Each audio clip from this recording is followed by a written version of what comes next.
Episode 360 na tayo nang abot kami na pangarap araw ng Huwebes mga kapuso.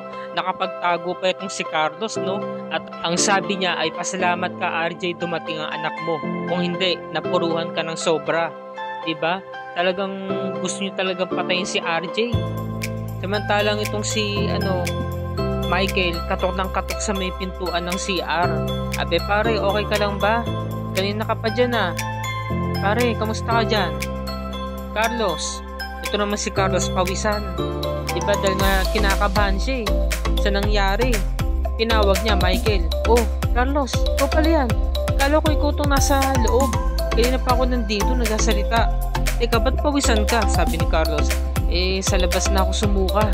Hindi ko na kaya, may tao kasi dyan eh, kanina pa eh. Sabi ni Michael, ako, pasensya na ho. Napagkamalan ko lang ho kayo na kaibigan ko. Yan na nga. Samantala, nag-uusap itong sina Karen sa sina Nurse Evan. Nagkaroon muna ng oras para magchismisan. Sabi naman ni Nurse Evan, Karen, may nakuha ka na ba? May napili ka na bang damit para susuotin mo sa kasal?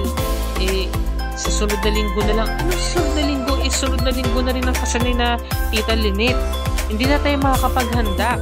Kaya kailangan gawin mo niyan ngayon para wala na tayong atupagin pa sa susunod na linggo. Wala na tayong problemahin pa. Biglang dumating tong Moira, sabi niya, chismisan ng chismisan. Yan pala ang lagi niyong ginagawa. Alam nyo, kayo talaga tong problema sa Apex eh. Oras ng trabaho, usap kayo ng usap. Ano ba yan? Related ba yan sa trabaho? Sabi ni Karen. Ma'am, nag-uusap lang naman po kami pero naka-duty na naman po kami pero babalik na po kami sa trabaho. Sabi naman ni Moira, so hindi pala related sa trabaho. Okay, sige. Sulitin nyo na dahil yan na ang huling beses na gagawin ninyo. Anong ibig nyo sabihin, ma'am? Sabi ni Evan, no? So, papaalala ko lang sa inyo na you're fired. Sabi nga, no? Hanggang alas 12 na lamang kayo dito.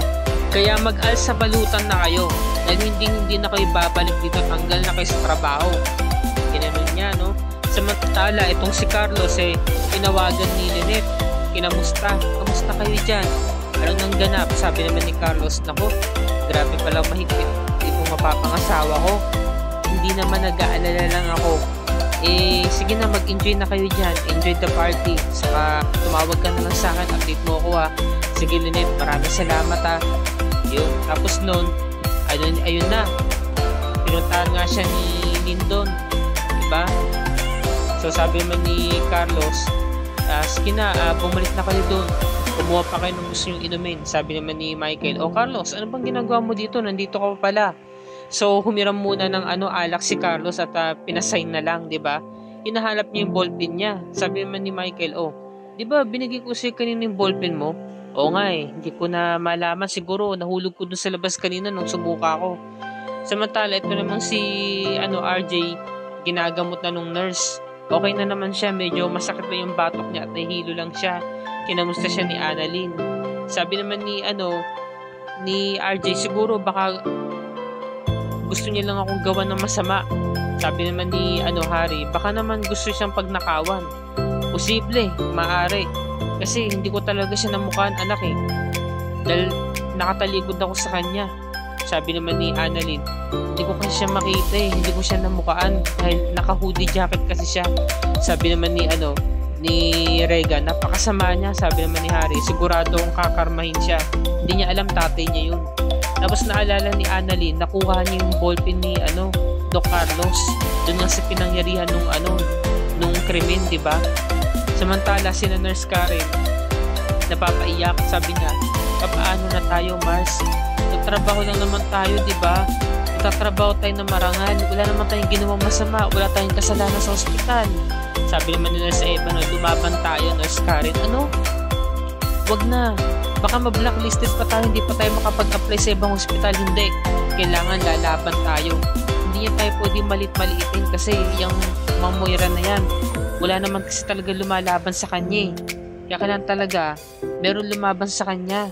At ipakita natin yun. Gaganti tayo, Mars, sabi niya. Ngayon, pumasok na si Moira sa, party. Meron silang salo-salo. Diba? Nag-cheers sila. Merong pagdiriwang para sa bagong Apex kasi minute na nga ni Moira itong mga bagong board of directors, mga bagong head ng mga departments. Dahil bago lahat yan eh. Sabi niya, I would like to meet your new medical director. Pinakilala niya si Doc Ray Meneses. No? Na nga, nagpasalamat naman si Doc Ray dahil nga sa pagiging nila ni Moira. Nag-cheers sila at nagkamayan na rin isa-isa, pinakilala na. Samantala, nakita ni Giselle ang balita. Ayan, sabi niya, Papa, in-announce na ni Moira yung bagong medical director ng Apex. Hulaan niyo kung sino. Sino naman? Si Ray, yung best friend ni Obey. Hindi ba kaibigan niya ni Obey? Oo, traitor pala tong si Ray. So, na-misinterpret nung mag-ama. Diba? Na-misinterpret nila. Kaya dumating na si Lynette, sabi niya, Annalyn, okay ka lang ba? Nasaktan ka ba? May masakit ba sa'yo? Nag-report na ba kayo sa mga pulis na okay lang mo ako? Pero si tatay ko kasi pinupukpo siya ng bote sa may ulo. RJ, okay ka lang ba? Sabi naman ni RJ, oo, Lynette, okay lang naman ako. Sino man ang gagawa nito sa'yo? Hindi ko alam. Pero sabi ni Annalyn, Nay, pwede ko ba tayo mag-usap ng okay lang? Oo naman. Kaso doon na lang po tayo sa opisina mag-usap.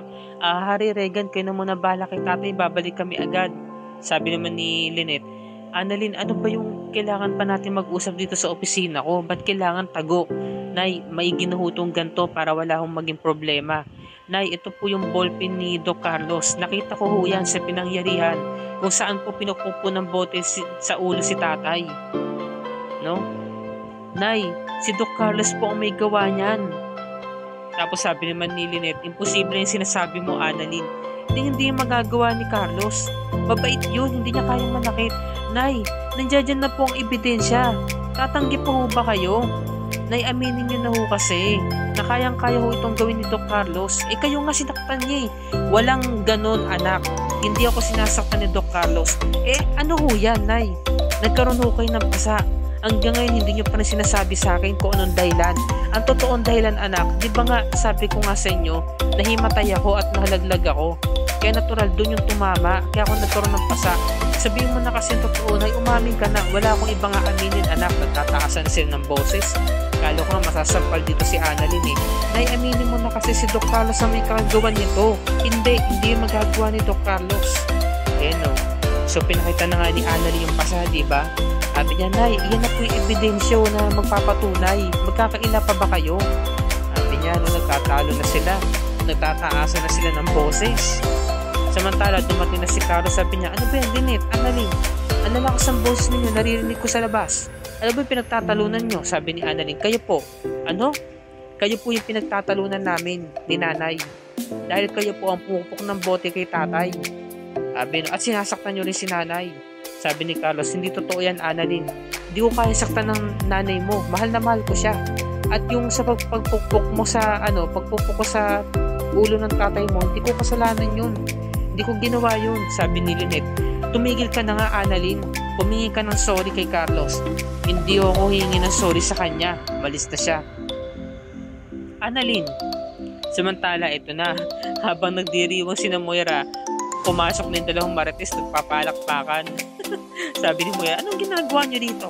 Sabi naman ni Evan, nandito lang naman kami para ipaalam namin sa inyo, Ma'am Moira, na nireport na namin kayo sa dole at para magiganti kami. Ano naman kung ganun? Sige, i-report nyo ako. Magkita pa tayo sa korte, kasuhan nyo ako, wala akong pakialam. Kayang-kaya ko yung tirisin dahil mga putong lupa lamang kayo. Yung mga head nga ng mga department sinibak ko kayo pa kaya? No? Di hamak na wala naman kayong kwenta, mga nurse lang kayo. Sabi naman ni Nurse Karen, yung tinatawag niyo pong putong lupa, kami ho yung nagbibigyan ng buhay dito sa ospital, kami ho yung nagsasakripisyo, 24/7 kami nagjo-duty dito, kami ang katawan ng mga doctors, lalo-lalo na ng mga pasyente, at pati nga kayo ng mga nakaupo, pinagsisilbihan pa namin kayo kahit labas na sa trabaho namin, kahit hindi na namin oras. No? Sabi naman ni Nurse Evan, totoo yun. Kaya kami, aalis na kami dito. We will resign, sabi niya. Magbaback out na kami dito. Tapos may nahabol ni Lynette si Annalyn. Annalyn, kinakausap kita, hindi pa tayo tapos mag-usap, tapos tatalikuran mo ko. Mag-sorry ka kay Carlos. Sabi ni Annalyn, hindi po Nay, hindi po ako mag-sorry. Kasi po siya naman po talaga may kasalanan eh. Dumating si Michael, Annalyn, ano ba yun? Sabi naman ni Carlos, hindi ko yung kasalanan, Annalyn. Hindi ko yung ginawa. Sabi naman ni Lyndon, Doktora Santos, magkakasama kami ni Doc Carlos. Nakita ko hindi naman siya lumabas. Sabi naman ni Michael, oo, lumabas nga siya. Pero sumuka siya. Sabi naman ni Annalyn, ano, magkasama ba kayo? Ito Michael, si Michael, oo. Magkasama kami niya ni Carlos. Ako pa ngayon umalalis sa kanya nung sumuka siya. No? Nagulat si Carlos dahil tatanggol siya ni Michael. Walang nga talaga to si Michael, no? Sabi naman ni Lynette, Annalyn, sina Tito Michael at si Doc Lindo na nagsabi na kasama nila buong magdamag si Doc Carlos. Hindi ito nawala sa paningin nila. Kaya ikaw mag-sorry ka na sa kanya. Sabi naman ni Michael, no, totoo yun, Annalyn. Magkasama kami niya ni Doc Carlos at hindi yan umaalis sa harapan namin. O sabi mo, naka-jacket. Samantalang yan ang suot ni Doc Carlos kanina pa at hindi siya nagpapalit. Buti na talaga dumating si Doc RJ, sabi niya, tama na yan. Huwag niyong pagtulungan ng anak ko. Buti na talaga, biglang dumating si Doc RJ, pinagtanggol niya si Annalyn. Ito yung pakatutukan natin bukas mga kapuso, episode 361, araw ng Biyernes. Tinatakot ni Moira yung mga bagong head of departments niya na sabi niya, kung sino man ang gustong kumalaban sa akin, tatanggalin ko. Samantala si Doc Luke nangihinayang kasi sunod-sunod na ang mga tinatanggal dito sa Apex. At itong si Zoe nagdiriwang pa, tuwan-tuwa dahil nga nasibak na. Sa hospital na to si Nurse Karen saka si Nurse Evan. Samantala yung mga magkakaibigan nalulungkot na, naawa at nag-farewell na nga sila kay Doc Ray Meneses. Samantala itong si Doc Lyndon saka si Annalyn nag-uusap sila. Nagsusumbong si Annalyn na hindi nga siya komportable talaga kay Doc Carlos dahil para daw itong two-face, di ba? Or parang doble cara, di ba? Pag nasa harapan siya ng nanay niya, mabait. Pero pag wala ang nanay niya, siya ang pinupunterya. So, pakatunghayan natin ito bukas mga kapuso. At wag natin itong palalagpasin. At dito na po nagtatapos ang review and recap para sa araw na to.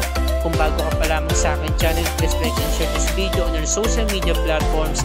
I-click mo na rin ang subscribe button at notification bell icon para lagi ka updated sa mga episodes ng Abot Kami na Pangarap and other GMA shows tulad nito. Maraming salamat po sa inyo lahat mga kapuso, and God bless us all.